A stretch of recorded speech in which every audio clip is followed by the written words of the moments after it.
Angedacht zwischen Rhein und Reben. Impulse aus dem Kirchenbezirk Germersheim.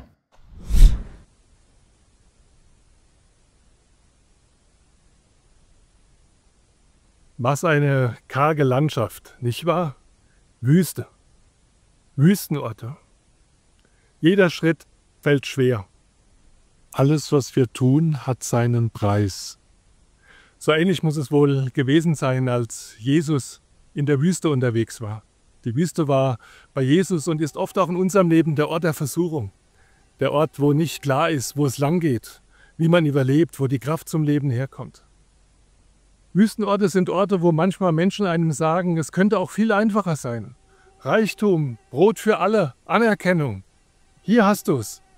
Aber Jesus weiß, in der Wüste ist nichts leicht. Wann immer wir auf Wüstenwegen unterwegs sind, ist es wichtig, dass wir das auch wissen. Wer verrät uns den Weg zum Leben? Wo gibt es wirklich das Leben? Jesus war sich sicher, Leben gibt es nur da, wo er auf die Stimme seines himmlischen Vaters hört.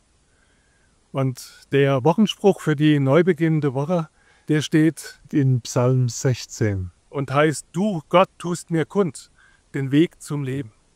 Wenn ihr gerade in der Wüste unterwegs seid, so wie wir am Ende eines Urlaubs in der Namib in Namibia, oder wenn ihr übertragen in einer Wüste unterwegs seid, dann denkt daran, die leichtesten Wege sind nicht immer die guten Wege.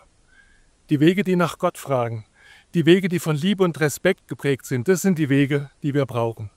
Die sollten wir suchen und die sollten wir gehen. Gottes Segen für eure Wüstenwege und Bewahrung und Schutz für euch alle. Angedacht zwischen Rhein und Reben. Impulse aus dem Kirchenbezirk Germersheim.